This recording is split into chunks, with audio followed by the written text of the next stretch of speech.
Hi, everybody. Welcome back to another edition of The Development Project. I'm Caden, joined again by Tristan and our unseen special guest. But for those of you who are watching, he's below the camera. Baby Sawyer is here. Sawyer, yep. How's it going? It's going, man.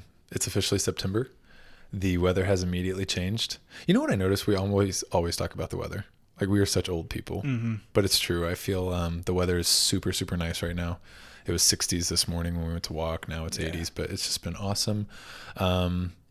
Becky's birthday weekend right now, so that's why we have Sawyer with us. She's out getting mani-pedis with her sister. So her sister and boyfriend came down from Idaho. So it's been really good to see them. We met him for the first time. He's a great, great guy.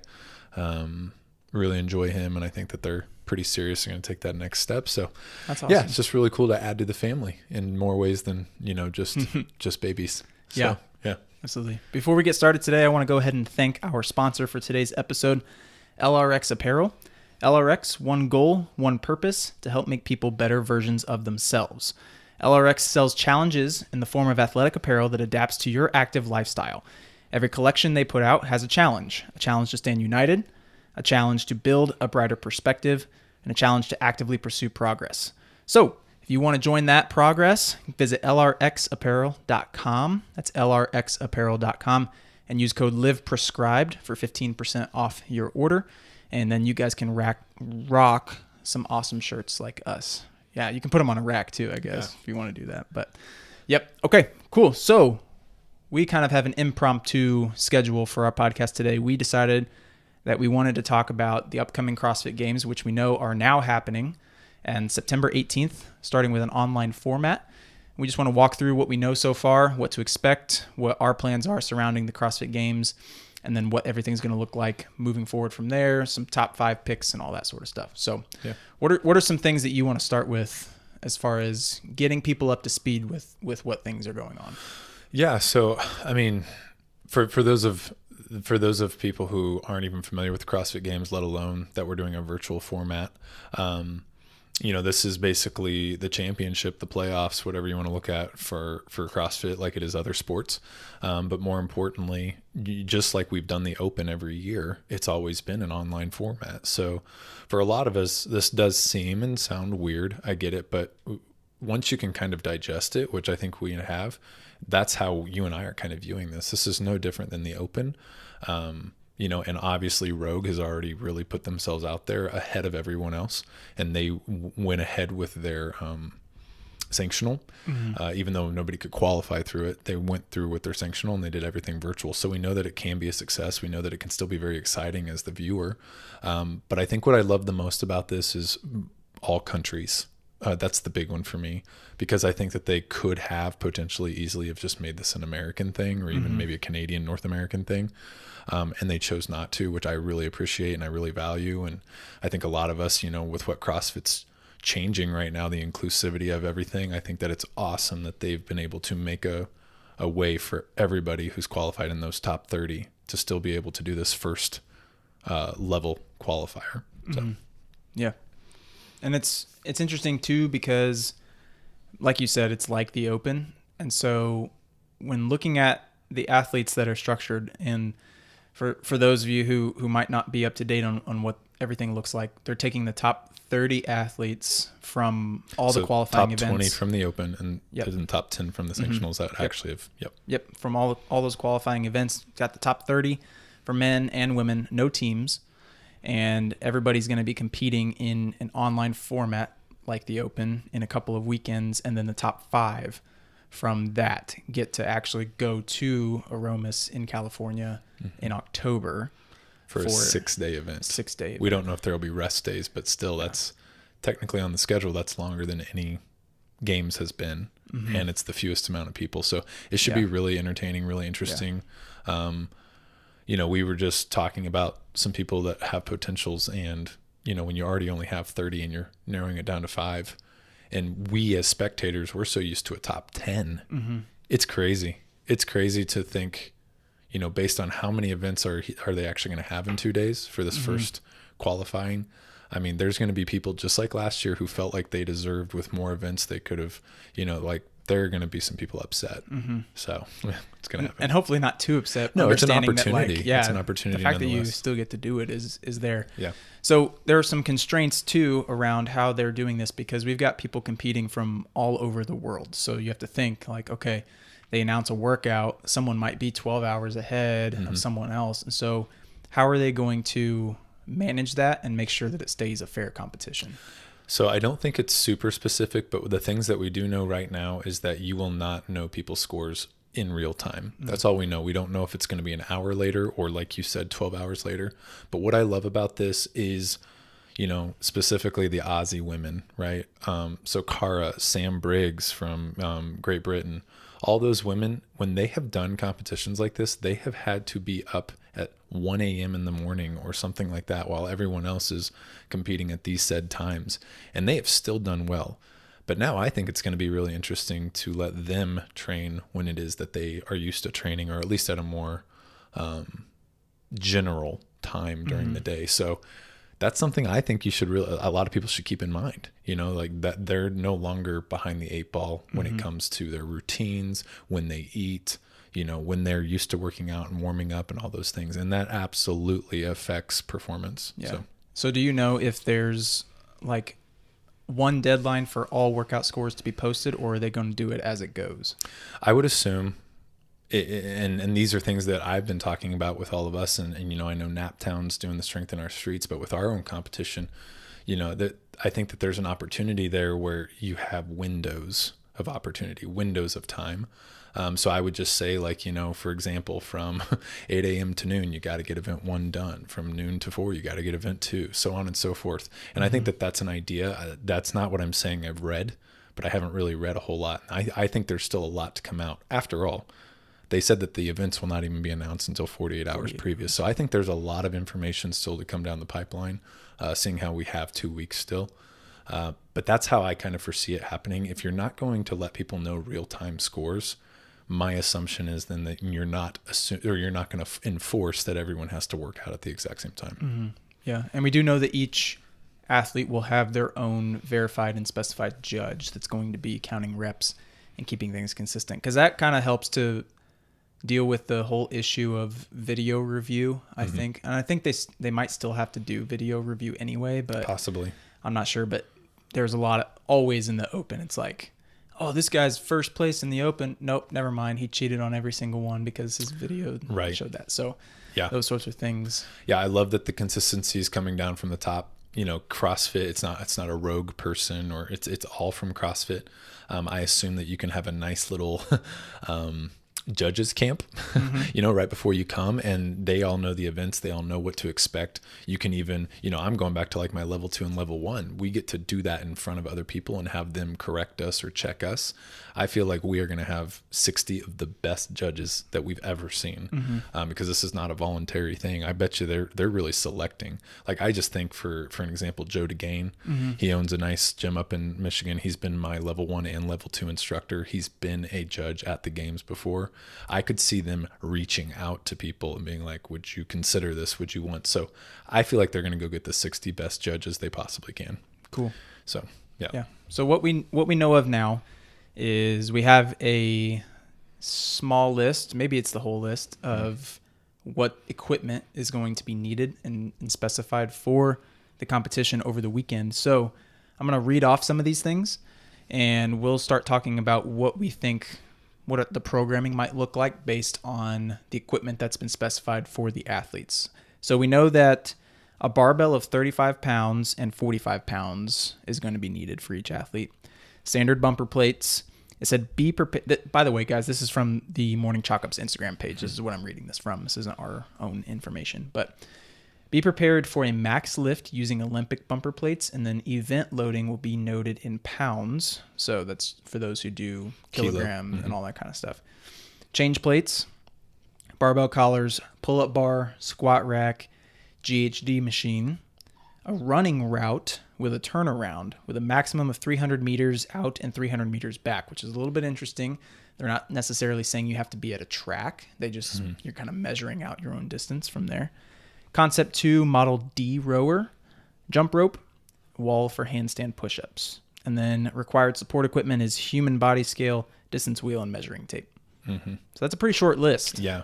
What do you think? So first thing that jumps out to me is, as you said, it's, unless they're being very broad and we have to assume like, oh, okay, they said pull-up bar, but they mean a rig, which will have rings on it. We don't know.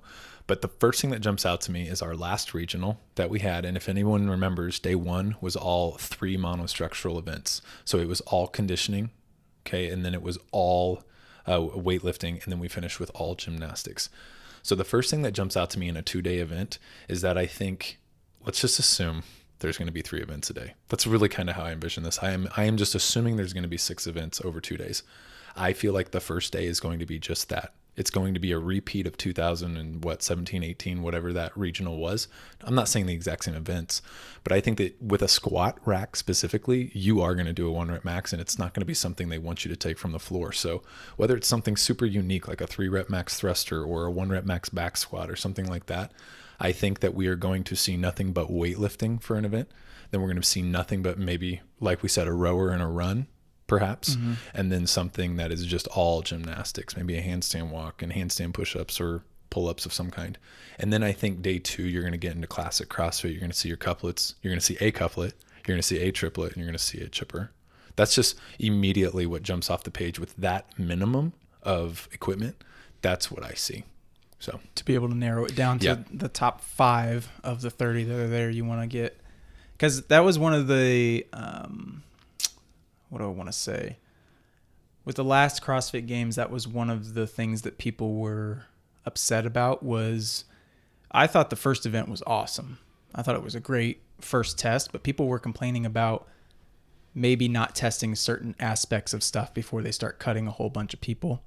And then obviously, like with the sprint event being something that they cut people afterwards as well, I think you want this competition to be as well-rounded as possible to get started, because there's no cuts through the weekend. It's just how you place. Yeah, I think with 6 days on the docket for 5 athletes, and what I mean by is 5 male, 5 female, 6 days for 5 athletes out in aromas, like I think that is what Dave's going to take advantage of. I think that's where you're going to see vast, like huge different types of modalities and different types of ideas.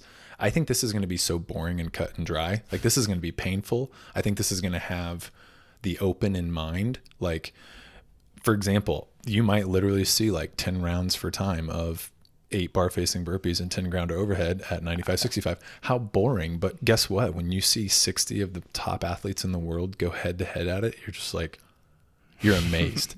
Like when I did that, what'd I do? 10 minutes, 99 percentile. Emma McQuaid, sub 6, sub 7.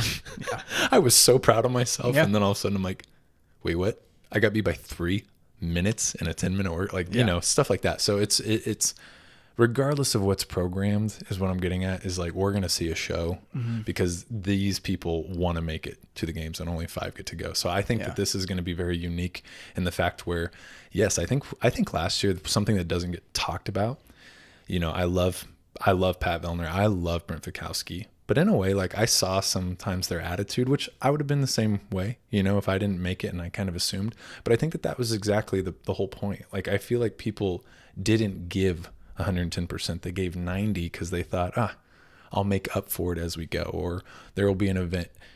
We found you can't make any mistakes. And in a 2-day event now, that's no different than our cuts last year at the games. You have 2 days to make the top 5, not 2 days to make the top 10. So it's even more so.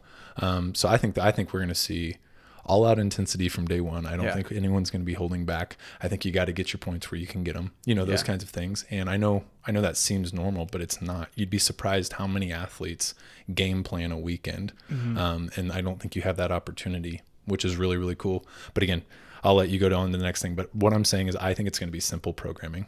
I don't think it's going to be as sexy as everyone thinks it's going to be. Yeah.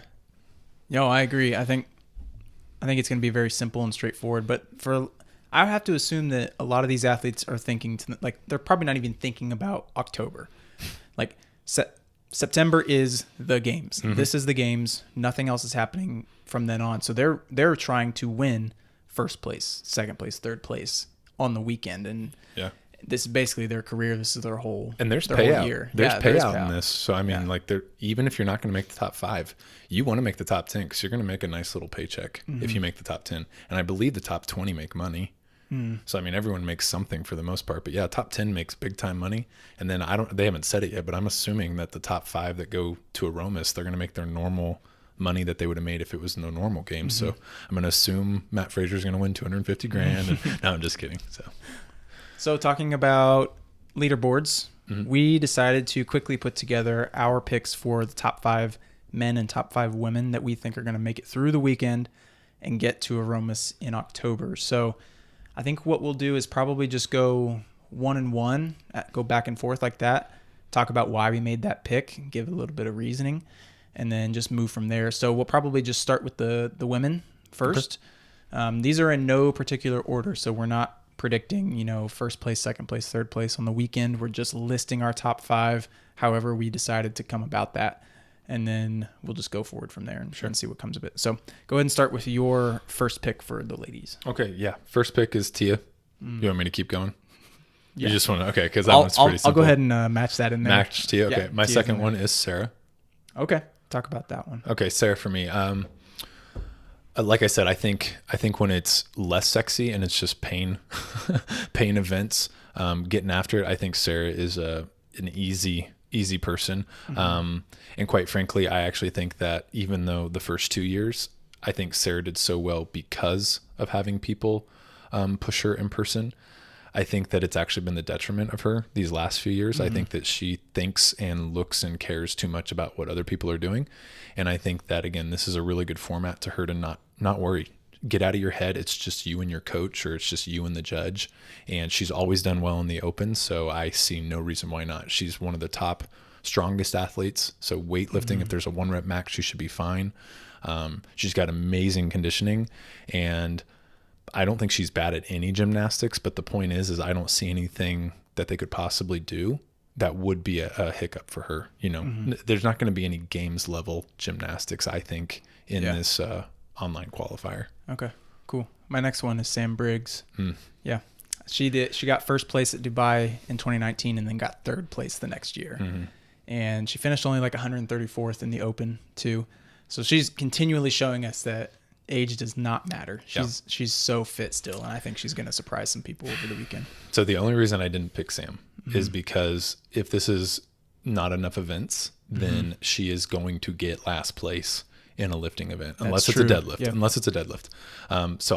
The only reason I didn't choose her was solely for that, because I don't think there's enough events that if she does poorly enough in a weightlifting event, she probably can't make it up. Yeah. And that's exactly what happened at Rogue. I think she ended up still getting 6th or something. But again, that was a 12 or 13 person. Yeah. And she crushed a lot of workouts. I mean, what did she do? She beat everyone by 60 reps on that snatch, light snatch event. But yeah, then got second to last or last on the snatch weight. Yeah. So something like that. Cool. What's your next one? My third one is Cara. I think she's ready. I think Cara is ready. She is definitely someone that when I watched her at Rogue, she got third place too. But, she was someone who was affected by the time change. And if that's not going to be a thing, and she did talk on that. She spoke on that. She also said at that time, she felt good about every single event except for the toes to bar event, which for people who don't know, I believe it was heavy double unders, echo bike in toes to bar. And she just said that she did not feel like her core from being pregnant was quite up to par yet. But if you go and look at every single other event, I believe she had a top 5 finish. She even had several top 3. Her weightlifting, she just did a 231 pound push press. Wow. How many men could do that? Right? So all her weightlifting seems to be back up there. I think she's in a really good headspace. I think she's enjoying being a mama and training. She's getting her business. I think she's just someone who's really going to benefit from getting to finally go and do this. And getting away from some of the other stuff that, she has going on in her life. So I think she's going to be thrilled. I think she's going to be happy. I think she's going to do great. Yeah. As one of the, in my opinion, more fit athletes in the top 30 as far as strength and conditioning is concerned, I'm putting Amanda Barnhart in there as well. She got, what did she get? 4th at Wadapalooza. So, and then watching her lift last year at the CrossFit Games, like we know that that's there. So that's not one of those things that I think is going to push her back. And her training, she trains with the best. She's coached by the best. So She's one of my top 5 as well. Do you happen to have Nice. her? I do not. It's interesting. She was one of those floater, but I decided that I'm not going to go with any comp train athletes. There we go. What's What? next? No. My fourth one is Laura Horvath. And the Okay. reason for this Thought about that is one.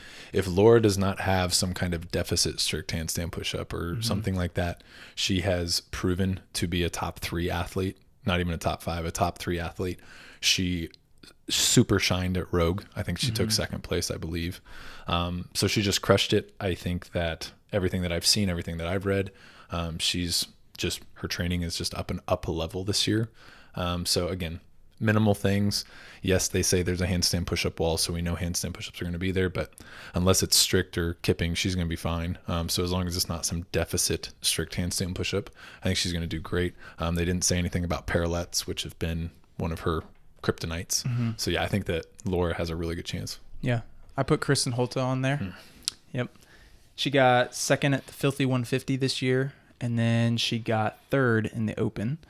So she's still riding that wave, I think, off of last year's CrossFit Games. Yep. So, and I think even still being able to do these events in her own territory, like it's just going to help her a lot too. For sure. So I got her on my list as well. Yeah. So again, I love your picks, and I feel like I have to say why I didn't pick them. So I just don't know if there's going to be enough conditioning, because all we know of is a rower and a run. And Kristen has shown that she shined. And if, again, going back to everyone's debate about last year, it was so much conditioning. There were 3 running events out of 4, those kinds of things. So I think I need to see more from Kristen when it's not just conditioning that is kind of saving you. Yeah. And I feel like there are a lot of athletes like her, smaller athletes, who kind of are just going to, like Haley Adams, I feel like they're going to kind of cut each other out. Yeah. So I went with Carrie Pierce. I needed a USA woman anyway. But I went with Carrie just because, if anything, weightlifting and gymnastics are her go-to. She's always been great at them. And not that she's a bad conditioning athlete at all, but I think that that's going to be the thing that's going to have to be limited in this 2-day event. I don't think there's going to be enough of it. So I don't think it's going to hurt her enough. So that was kind of what I was thinking. Christy Arama O'Connell, I kind of thought of her. I feel like her and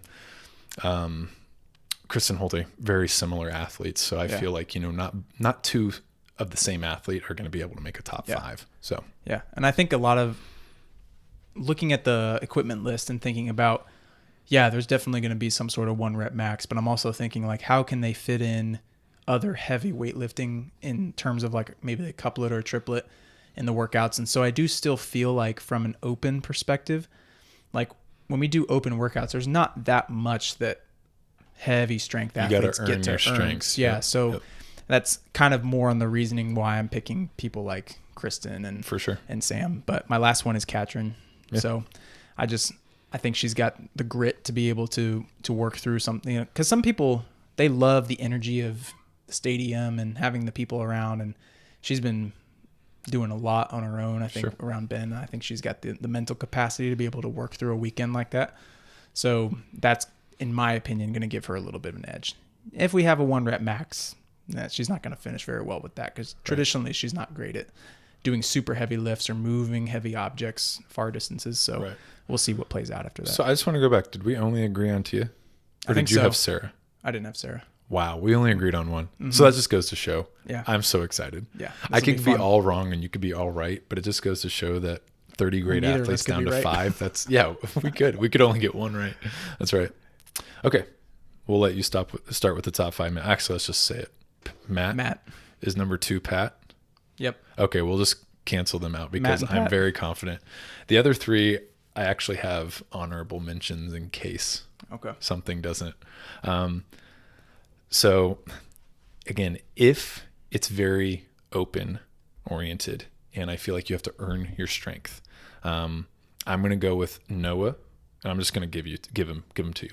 Noah, Jacob, and I'm actually going to go Roman Krinikov. I thought about him. So Roman has qualified every single year, but he never can come because of his visa. And if you look at some of his scoring, and he has made it to a few sanctionals. I mean, we're talking first place finishes.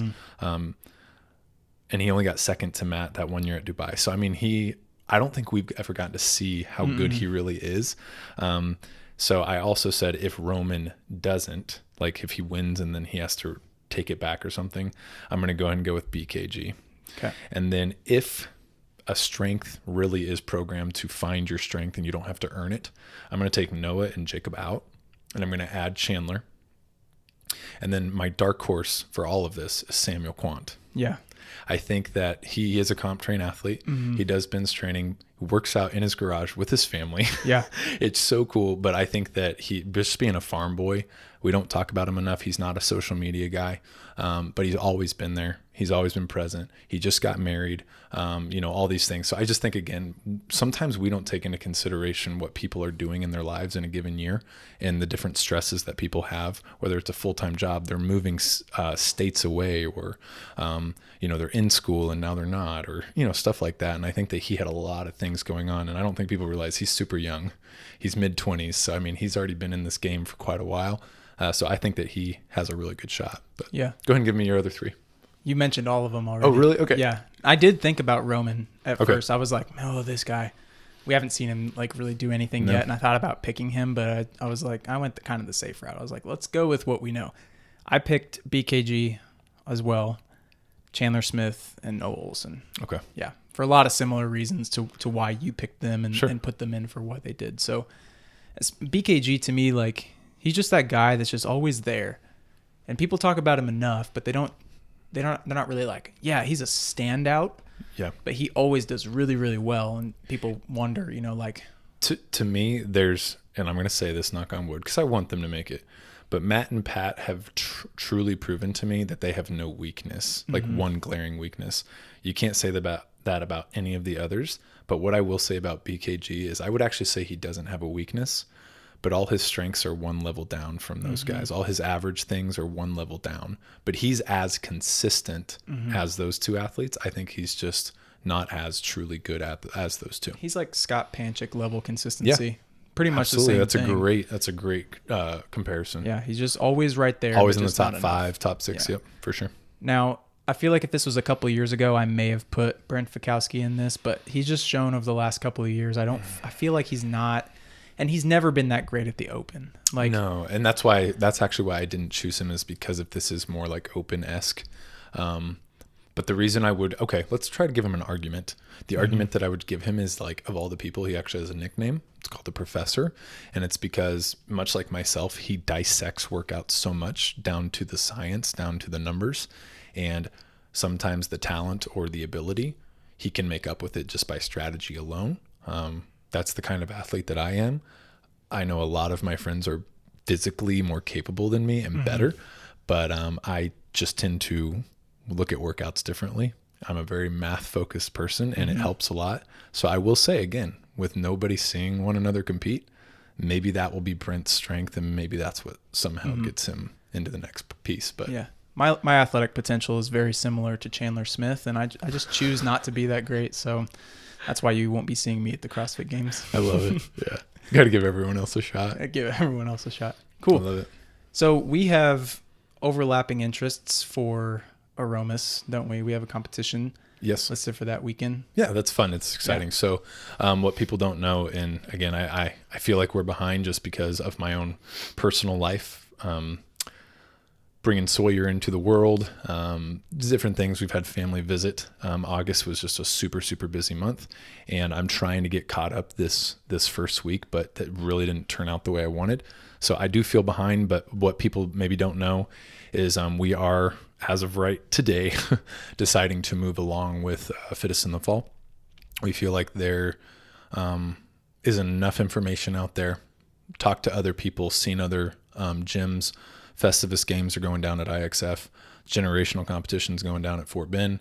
And then even though they had to move it to virtual, it was not because of COVID necessarily. It was because the venue could no longer do it. But Naptown's still putting on Strength in Our Streets. And then I know of several still in November and beyond that are keeping their competition. So we have talked, we've discussed, we've looked at our occupancy levels. We've looked at all the things that we need to look at in order to keep a good competition, but keep everyone safe. And we feel like we can do that to the best of our ability. And I think we're going to give everybody a great show still. So yeah, we're going to be doing that October 24th. We'll definitely have another podcast about that. We'll definitely start putting out more stuff. But the fun stuff that you and I get to start doing, putting out some great videos to people about the workouts, about the day specifics, so people know what to expect from us from a guideline perspective and what we're going to do to keep them safe and stuff like that. Because not a shot at anybody, but I feel like that's the one thing I haven't seen. Anyone who's chosen to do a competition or do an event, all I've seen is some words. Oh, we're going to keep everything cleaned off. We're going to keep our distance, but how are you going to do that? So I think that it's very important, if we want to get people to sign up, if we want people to feel safe and feel good about their decision, I want them to know exactly what we're going to do, what the format's going to look like, all the way to the floor, to the equipment, to the judges, to the volunteers, to where will people be standing and working out, and what will the outside look like for them to put tents up and stuff like that. I think that all that stuff's super important, and we have a lot of work to do. We have a lot ahead of us. I'm actually a little bit stressed because it's just so much work in a short amount of time, but that's when I do my best. That's when I work at my best. Yeah. I need a little bit of a stress to meet that deadline. So cool. Awesome. Well, thanks for talking about that. I think that was really fun to get to talk about the games a little bit. It's exciting that it gets to start. Maybe we'll have, if they do live coverage at that moment, maybe we'll have that running in the background during our competition. Yeah. Hopefully it's not a distraction to the athletes, but and if it is, maybe it's a good distraction. Yeah, maybe it's a good one. So it's a motivator as they go and work out. Yeah. Awesome. Well, thanks for listening, guys. Please leave a 5-star rating on iTunes if you listen to us there. Also, visit lrxapparel.com and use that code LivePrescribed to get yourself 15% off of some clothing. And we will catch you guys in the next one.